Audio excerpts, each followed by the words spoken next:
Tribuna, el multimedio de la gente. Bueno, le damos la bienvenida al doctor Carmelo Zuccarello, abogado penalista de la ciudad de Río Tercero. ¿Qué tal, doctor? Buenas noches, ¿qué tal? ¿Cómo le va? Gracias por aceptar la invitación. Buenas noches. Hemos observado en estos últimos tiempos un fenómeno realmente preocupante respecto de los hechos delictivos, que son, de alguna manera, que tienen como protagonistas a precoces delincuentes. Este es un fenómeno que se observa dentro del ámbito jurídico, doctor. Sí, hoy en día el flagelo de la droga, que ha comenzado de personas, casi niños, sí, adolescentes muy jóvenes, ha hecho que la edad para delinquir haya bajado, y hoy nos encontremos con personas que delinquen con una edad de 14 años, de 15, a veces de 13, a veces también portación de armas tienen con esa edad, y tienen acceso a situaciones que antes chicos de esa edad no la tenían. Claro. Le contamos a la audiencia que esta semana justamente hubo un caso muy particular de 3 chicos de 11, 12 y 13 años que robaron bebidas en un conocido boliche de la ciudad de Río Tercero, y el dato particular es que las bebidas que sustrajeron, unas 35 botellas de cerveza de medio litro, las colocaron en sus mochilas escolares. O sea que esos chicos venían de la escuela y cometieron el delito y después posteriormente se fueron con todo el botín, digamos, sí, de que han robado, y fueron sorprendidos por la policía. Sí, eso se está dando muy a menudo en este tipo de robos. A veces he tenido casos donde han sido menores que han ingresado a domicilios que por su cercanía en el barrio saben que están deshabitados, que a veces salen a vaciar sus dueños y se introducen también, pero cada vez es más común encontrar menores en todo este tipo de hechos delictivos, más que todo contra la propiedad. A veces el menor es difícil conseguir, más que todo aquel menor que consume, cuando hablo de consume, que consume algún tipo de estupefaciente, conseguir dinero a veces de los padres, y terminan haciendo este tipo de delitos, cometiendo este tipo de delitos para que vender después aquellas cuestiones que han robado y conseguir dinero para poder seguir consumiendo drogas. Me quedé pensando en el tema de la droga. El delincuente, para delinquir, ¿necesita drogarse o necesita alcoholizarse? ¿O no?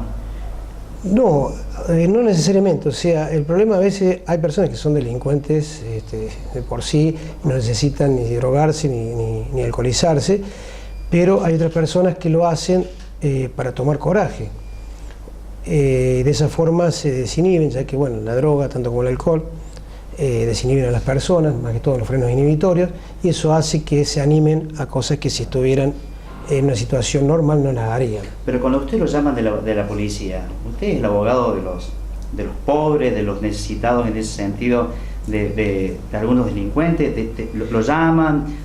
Seguro, o sea, el derecho de defensa lo tiene todo ciudadano, por un derecho constitucional, y todas las personas son inocentes hasta que se muestre lo contrario a través de una sentencia. Por lo tanto, mi trabajo comprende a veces defender personas que sí que han delinquido, y bueno, a través de las pruebas que ha encontrado la policía o la justicia, yo tengo que trabajar sobre esas pruebas, y a veces, cuando las pruebas son muy contundentes, lograr de que esa persona por lo menos reciba la menor pena posible. Me quedé pensando, perdóname Alejandro, droga, alcohol y nombró recién armas. ¿Ah? El mercado blanco y el mercado negro, ¿existe en la ciudad? En la ciudad existen personas que tienen armas que no están declaradas. La forma de conseguirlas a veces no se saben o no se pueden comprobar. Ha habido un gran cúmulo de armas que estaban guardadas en casas de familia, que no han sido registradas, y bueno, a veces esas armas populan por todos los barrios y hay personas que las compran a bajo costo. Hay veces son armas que he tenido casos en la justicia donde han sido armas que no funcionan, pero sirven a los fines de amedrentar a una persona. ¿Qué cuesta un arma, un arma calibre chico? No sé, en el mercado negro.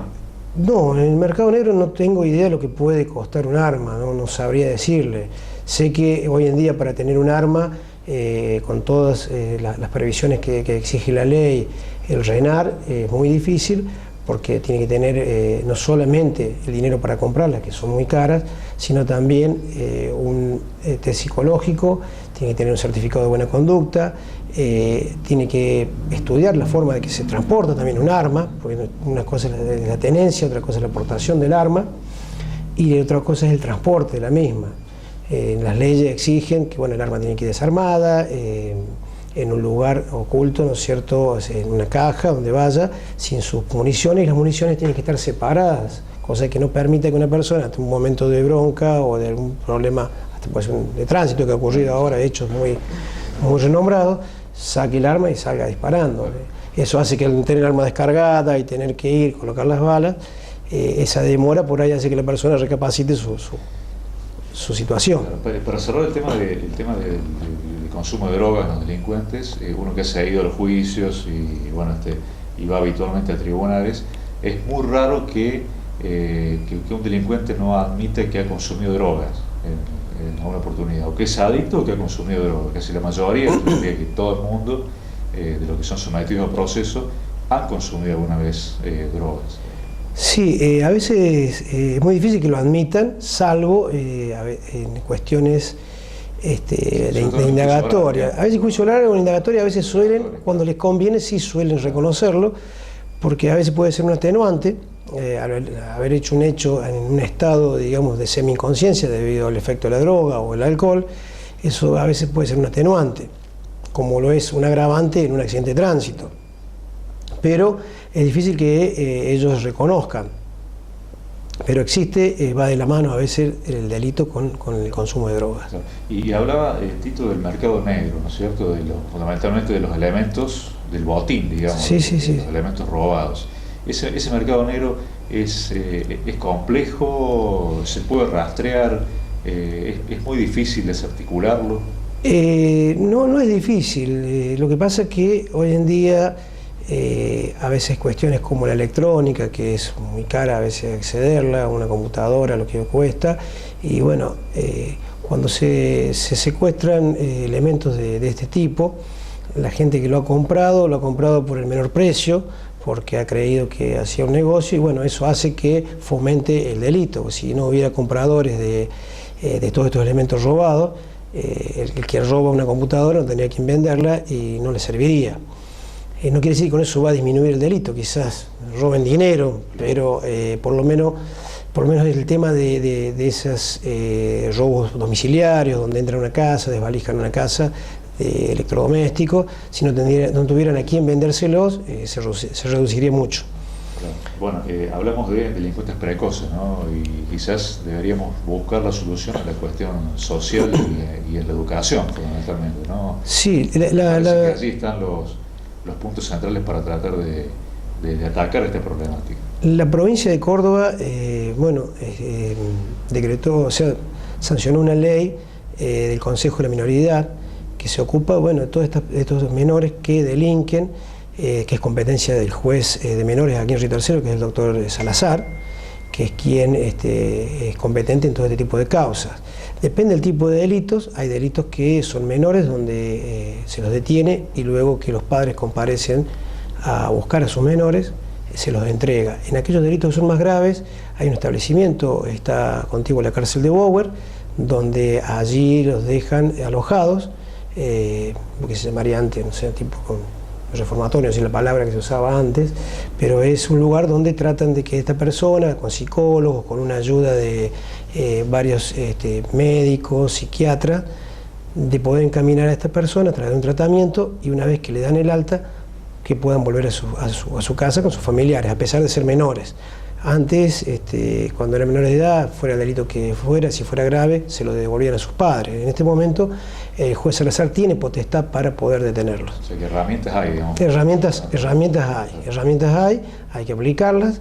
El doctor Salazar me consta que las ha aplicado. He tenido casos donde ha habido menores que han estado varios meses internos en ese establecimiento de Bower, donde recién cuando tienen el alta psicológica y psiquiátrica y bajo varias condiciones de no volver a delinquir, de constituir un domicilio y que sean citados, comparezcan a tribunales, de esa forma a veces con también la responsabilidad de los padres han vuelto a su libertad ambulatoria. Te traigo a una actualidad que pareciera que cada día está más en publicidad del día a día, que es el tema de los delitos sexuales. Hace poco en Santa Rosa una chica murió aparentemente por un acoso sexual o un delito sexual. ¿Considerás que hay más delitos sexuales ahora? Los delitos sexuales pienso que han existido siempre. Lo que no había era la voluntad de la mujer a veces denunciar por diferentes causas, a veces por vergüenza, por miedo. Era una cuestión también cultural. Hoy por hoy la mujer se anima a denunciar todos esos hechos y por eso hay un gran auge de estos delitos sexuales. El problema de estos delitos es que siempre se cometen en un ámbito privado, entonces no hay testigos, son difíciles de comprobar, salvo que haya un acceso carnal donde pueden haber por pericias médicas determinar. Pero por lo general a veces ocurren delitos sexuales en un ámbito familiar, en una habitación cerrada donde no hay testigos, y la mujer, al sentirse humillada o sometida y por vergüenza, a veces no denuncia. Han ocurrido casos de menores de 10, 8, 9, 12 años que en su momento no denunciaron y cuando llegaron a cierta edad, 15, 16 años, se animaron y lo han hecho. Y eso permitió al fiscal detener varias personas con tendencia a este tipo de delitos. Casi siempre se da en el ámbito familiar, en el entorno. Se da en el entorno familiar, a veces es muy general en las familias ensambladas, donde hay padrastros, o a veces personas, hermanos mayores, que son de un matrimonio con hermanos menores de otro, y que por estas familias ensambladas viven, y a veces se da esa situación. Se da con menores de muy corta edad, eso es lo que llama mucho la atención.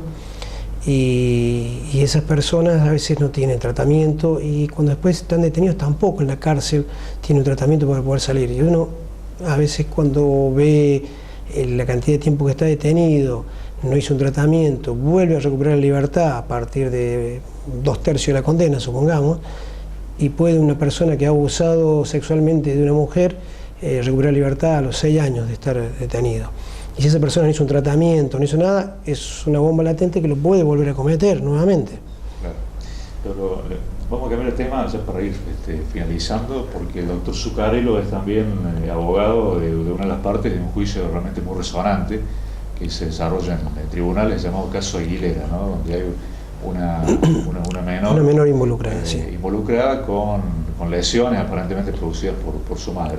¿En qué etapa se encuentra ese juicio, doctor? Bueno, ese juicio yo represento al padre de la menor, tanto en la parte penal como querellante particular y en la parte civil como actor, donde él pidió un cambio de tenencia que se lo otorgaron como medida cautelar y... Claro, que desde el punto de vista mediático tiene condimentos muy particulares porque está en el medio de la iglesia Pueblo Grande. Exactamente. Está acusada de prácticas sectarias, pero usted nos decía fuera de micrófono que este caso es un caso particular que no tendría relación con... No tendría relación directa con la iglesia. Nosotros nunca denunciamos a la iglesia Pueblo Grande, solamente que era una cuestión de un padre, una madre y un menor de ambos que había aparecido en varias oportunidades con lesiones cada vez más graves, las que se advirtieron, se llevó al médico y se hizo la denuncia correspondiente por lesiones leves calificadas por el vínculo. ¿Dónde se involucra la iglesia? A partir de la denuncia, la madre de la menor vivía en la iglesia, vivía en una casa también para la iglesia y era devota de esa religión. Estaba tanto la madre como la menor. Entonces empezaron a surgir los problemas cuando Osandívares tenía que ir a retirar a la menor, se encontraba con estas personas que lo provocaban y hacían, trataban de hacerle más difícil la situación para que no pudiera llevar la menor. Después de la denuncia penal, nosotros también iniciamos una causa civil donde se citó testigos y hubo 2 testigos primordiales que por su importancia, ya que eran personas que participaban de esa iglesia, que habían estado dentro de esa iglesia y que luego se habían ido, conocían, digamos, que el entorno de lo que pasaba con la menor. Eso fue lo que tomamos conocimiento a partir de estos testimonios, de cómo se la golpeaba a la menor, cuál era el fundamento. Hablaban de que esa religión, el pastor decía que a los niños había que educarlo con amor y con la vara, o sea, había que quererlos, pero que el tema de la vara era el castigo, como un premio y castigo. Entonces, cuando los menores lloraban o tenían algún comportamiento que no les gustaba, existía esto de la vara. ¿Qué quería decir? Era golpearla para que la persona se cambiara o cambiara su actitud. Y en el caso de menores tan pequeñas como este, que lloraban, la golpeaban de tal manera que esos golpes fueron los que determinó la denuncia penal. ¿Todo esto está en el expediente? En el expediente civil están los testimonios. A ver, ¿por qué civil? La parte penal únicamente se refiere al delito que ha cometido aparentemente por la madre y que después surge en la causa civil donde se está peleando la tenencia de la menor.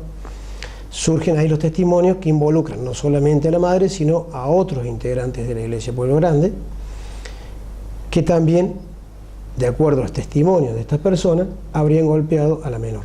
O sea que no solamente sería la madre, sino serían otras personas identificadas ahí en el expediente civil y podrían haber golpeado también a la menor. ¿Qué hay del run en tribunales de que a la chica la metían en una pileta y bajo el agua?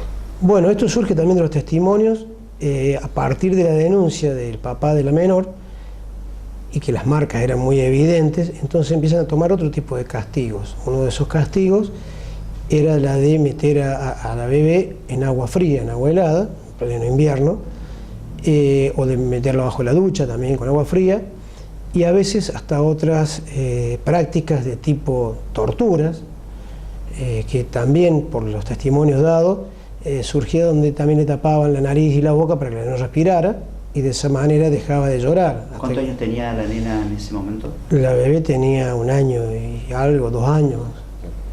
Era muy pequeña. Es importante porque en el juicio que se desarrolla, la única imputada es la mamá, que es Aguilera, pero en la causa civil surgirían responsabilidades de otros. Surgirían responsabilidades de otras personas que participan de esa iglesia. ¿Y ellos no están imputados penalmente? No están imputados.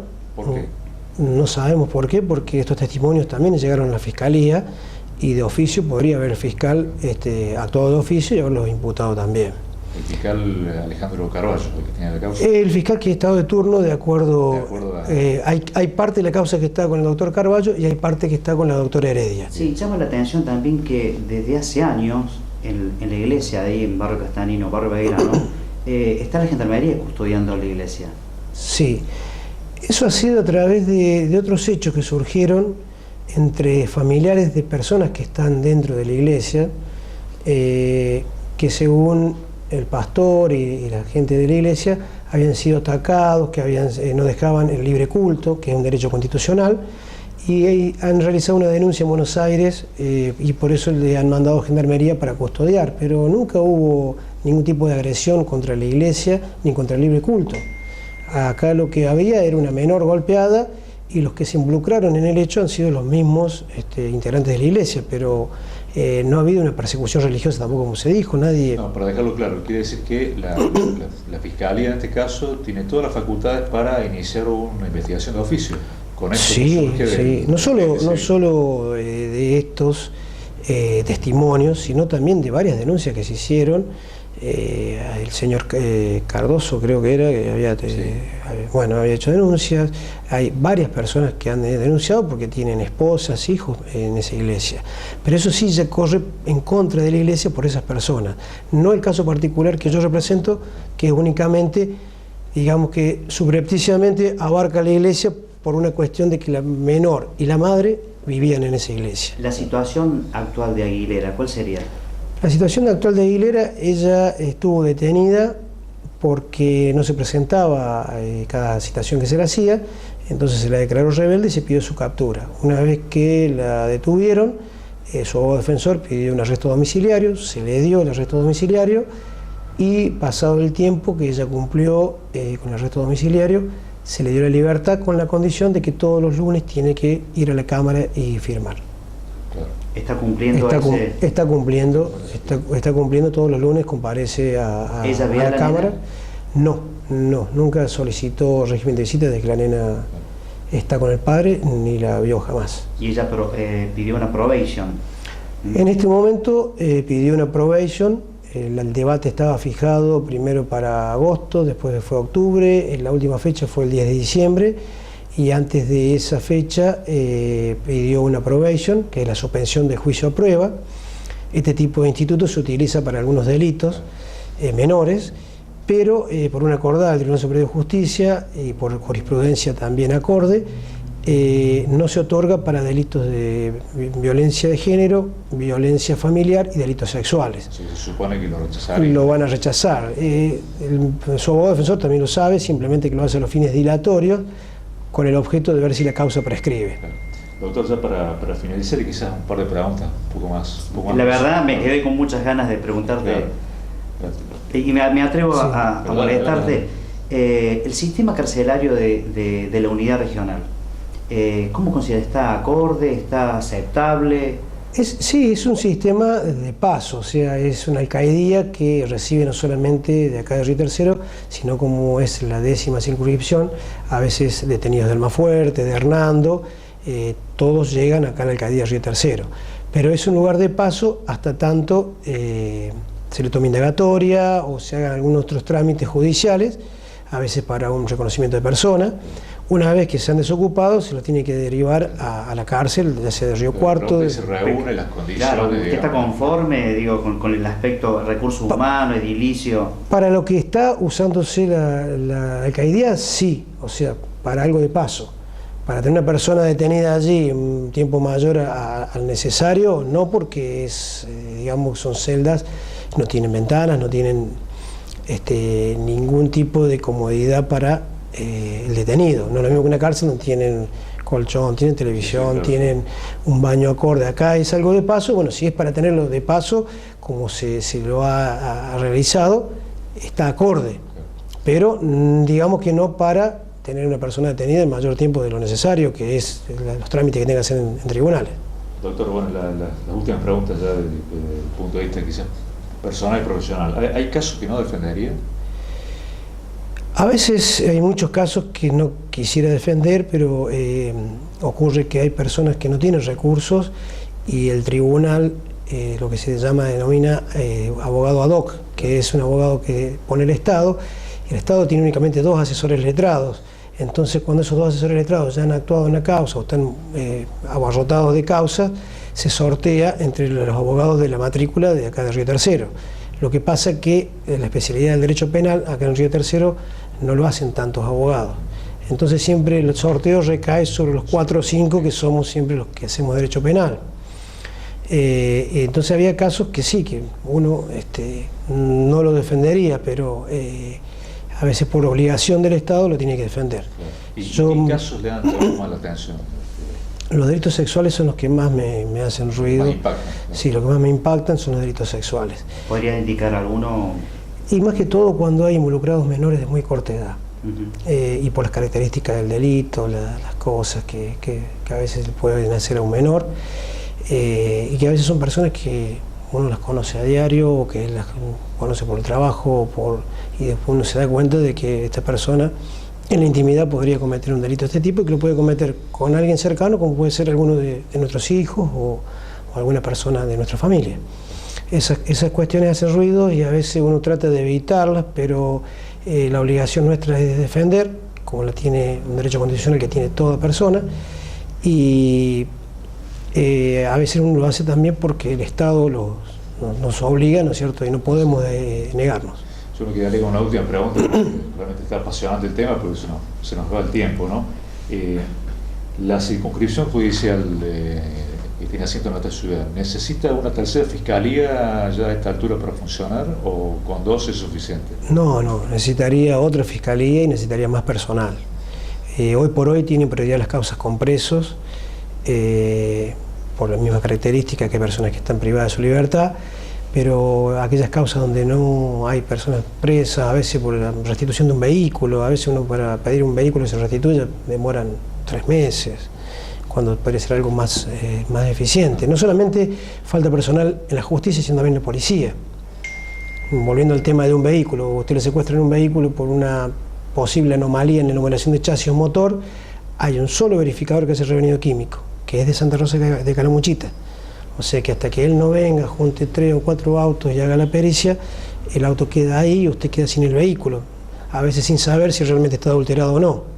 Y por lo general son personas que lo han comprado de buena fe y bueno, ha surgido alguna anomalía en su numeración y no tienen la certeza si realmente para poder reclamar, ya sea quien se lo vendió o alguna otra cuestión, se demora. Yo entiendo que no es culpa de los fiscales, no es culpa de los jueces, sino de que esto se ha hecho muy grande. Hoy en día la 10ª circunscripción se ha agregado toda la parte que era de Altagracia, que está de Villa General Belgrano, Los Reartes, y se ha hecho mucho más grande y seguimos con prácticamente la misma fiscalía, el mismo personal. Entonces sería importante que hubiera una tercera fiscalía. Doctor Zuccarello, muchas gracias. Muy amable por concurrir. Muchas gracias por invitarme. Tribuna, el multimedio de la gente.